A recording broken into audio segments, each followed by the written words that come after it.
Hi, this is Dennis with Second Chance Tackle. Today I'm going to actually address a request that came in from one of our viewers, Bill. And Bill asked, how do you determine the gear ratio on a fishing reel? And I thought it would be a good topic to cover. There are no bad or silly questions, and this one should help you understand what it's all about. At the end of the day, the fishing reels, whatever their design, whether they're bait casters, whether they're spinning reels, whether they're the large conventional reels, operate on a principle that a big gear turns a little gear turns the spool or the rotor, depending on the type of reel that you have. There's various uses for low speed as well as high speed, and some manufacturers have even taken it upon themselves to build two-speed reels, one at a low speed and one at a high speed, for varying fishing conditions and types of fishing. Well, we're going to talk to you a little bit about the traditional way to do it, and we'll talk to you about the scientific way to look at gear ratios and to match the reel and the gear ratio to your needs. So if you enjoy this type of a video, if you like learning about fishing reels, if you like to increase your understanding of how they're made and what makes them work, if you're into the hobby of reel repair or reel restoration, then I would encourage you to subscribe to my channel. If you do subscribe to my channel, please use the notification button. That will make you aware of when I'm posting videos and the subject matter of those videos. And well, you can make a determination as to whether that video is something you want to watch, and if it's something that can help you learn and increase your understanding. That's kind of what this is all about. It's called Second Chance Tackle for a reason. That reason is to give the fishing reels a second chance.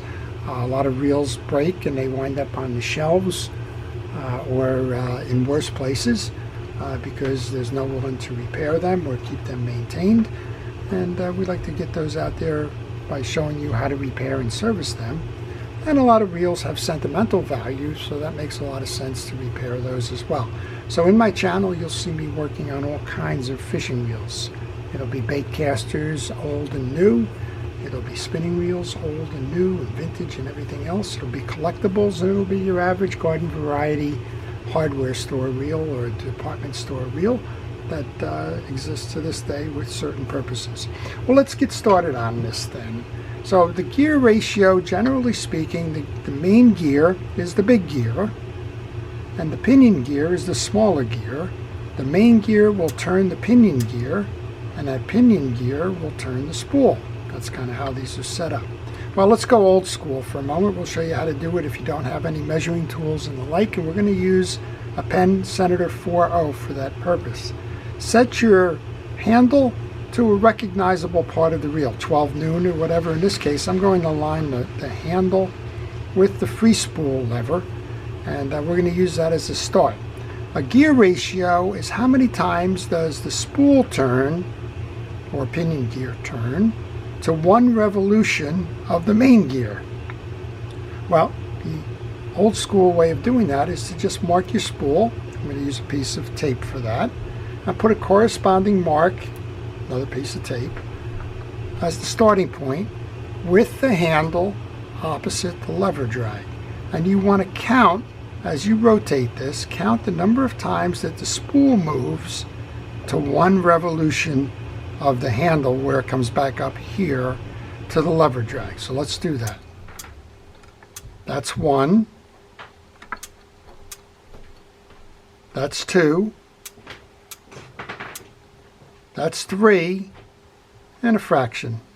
So if this was a clock inside, you'd say maybe a quarter. So let's say that the speed on this reel is 3.25 to 1.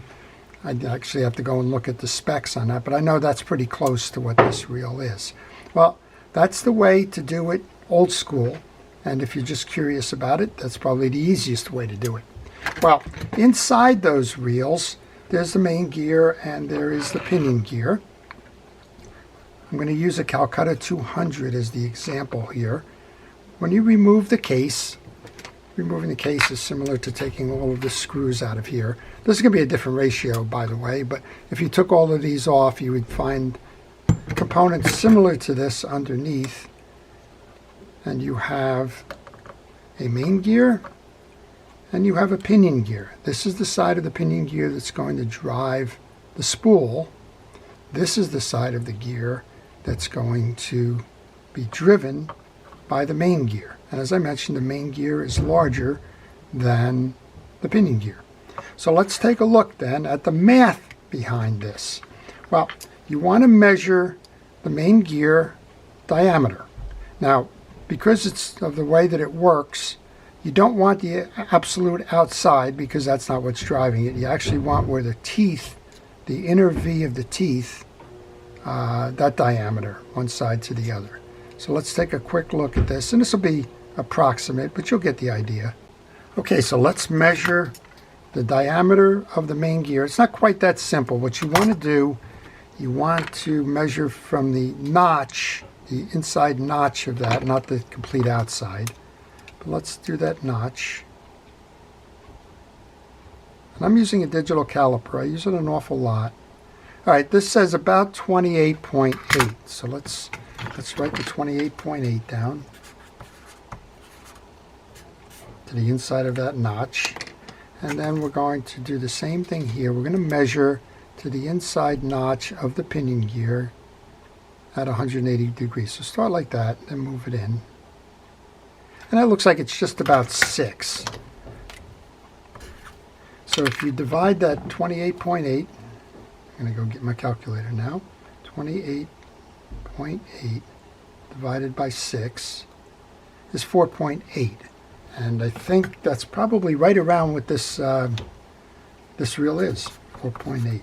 Again, you could do the same test that we just did using this one, and you can get an approximate. But that's going to tell you in quick numbers what that gear ratio is. Well, let's show you the same thing and how it works on a spinning reel. So this is a Finor offshore. Now it's the body of a Finor offshore fishing reel. And the spinning reels are very similar in nature. They have a big gear that drives a small gear that drives the rotor. Now if you like, you can do the same thing that we did on the one with the other. In this case, I think what we'll do is we'll just kind of use this old Ted Williams reel as an indication. Take a piece of tape and again align the spots. So I'm going to align the back end of this bail with this. And we're going to turn the handle, and we'll see how many times that rotates to when the handle comes back up to the noon position. So we've got 1, 2, 3 and a half. So this is about 3.5 to 1 on a spinning wheel. Again, big gear turns the little gear, turns the rotor to collect the line. So that's about a 3.5 to 1 old school. And we'll show you how the math works by looking at this Finor. Again, this is going to be a different number, but it should be close enough. In this case, I really don't have the midpoint here, so let's go find one. All right, we're going to say that's 38.5. Again, this is going to be rough. I expect this to be probably the same gear ratio as that one. So 38.5. And then, again, not the outside, but the internal where the V's are. I'm just going to use the base of the post here. It'll be close enough for what we're doing. All right, almost 9. We'll just use 9. You divide the 38.5 by the 9.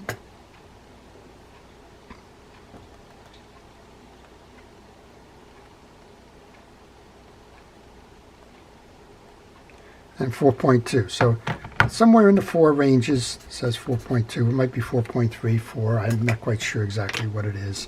It's not the best of measuring there. But again, if you were to do exactly what we just did on that old Ted Williams reel, you could probably count 4.2 times for the big gear, for the small gear to go around for the one time of the gear. All right, so what does all of that mean? What is gear speed all about? And why should you care whether you have an 8.2 to 1 or 2.2 to 1? Well, there's certain applications within fishing where high-speed retrieve is all of the thing. And that's particularly if you're bouncing jigs, if you're using lures and the like, then most of those require a relatively high-speed retrieve. If you look at the Penn Jigmaster, which is kind of saying in itself what its use is, a Penn Jigmaster is much quicker than, well, a Penn Long Beach reel. A Penn Long Beach reel is probably a 3 to 1, and the Jigmaster probably 3.5, 4 to 1, something like that. The notion being that you need the retrieve speed. If you need torque, well, then a low-speed reel is the way to go, and it's one where you're going to have a 3 to 1 ratio maybe.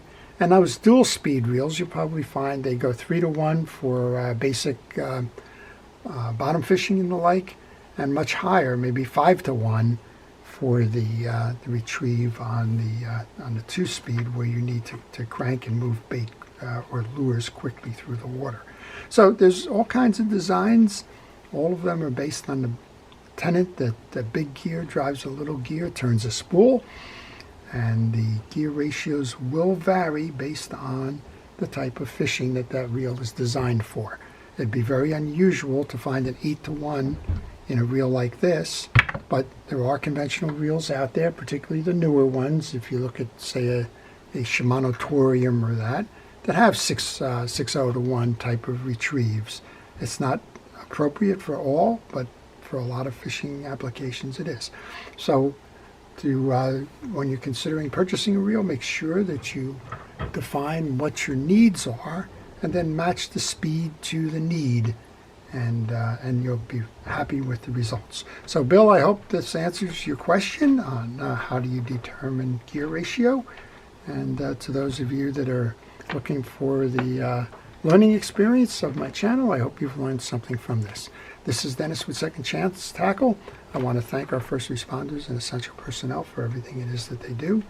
And to everyone, please stay safe, stay well, enjoy the art of fishing, fishing reels, fishing repair, and the hobby of getting that line wet while you're at it.